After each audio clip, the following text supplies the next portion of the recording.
Nay! Bakit ang dami-daming tao, Nay, nagtatanong sa akin, Nay, kung bakit ganito yung kulay ng buhok ko? Yan din binigay ng Diyos, anak. Bakit? Oo, Nay, pero di ba kung Pilipino tayo, Nay, is hindi ganito yung natural hair?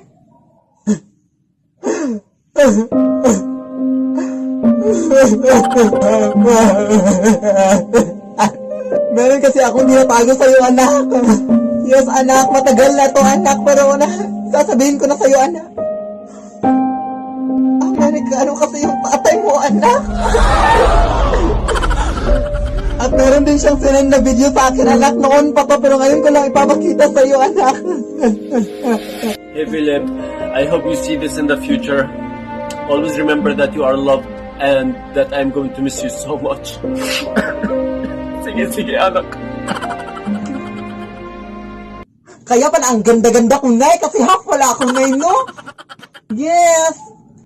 May bagong filter naman tayong itatry mga day na kung saan malalaman daw natin kung anong hayop yung kamukha natin. Okay lang naman sa akin kahit anong hayop, basta wag lang unggoy. Pag ito talaga naging unggoy TikTok, magagalit talaga ako sa'yo. Sige nga, ayusin mo yan TikTok ha.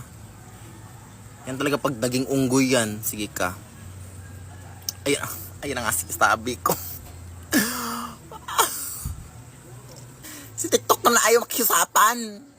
Kahit iba lang, wag lang unggoy. Ayun na.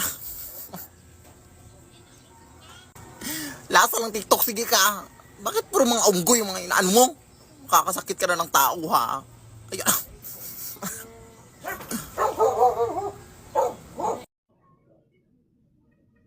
Anak! Yes, Nay? Ha, ano yes, Nay? Ay, hindi mo ba ako tinawag? Anak, ha? Kahit ano-ano na yung mga naririnig mo, ha? Nay! Oh, yes, anak? Ha, hindi naman kita tinawag, Nay. Ha, hindi ako bingi, ha? Hindi talaga kita tinawag, Nay, promise. Ayan na naman siya. O, nananakot ka na naman, no? Tigil-tigilan mo ako sa mga pananakot mo. Nay! O, ayan, tinawag mo na naman ako. Ay, hindi talaga kita tinawag, Nay. Tigilan mo nga ako sa mga pananakot mo, anak. May...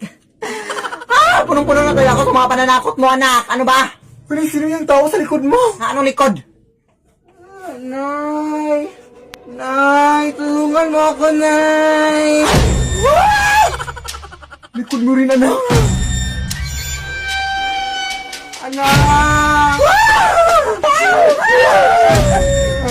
Lead me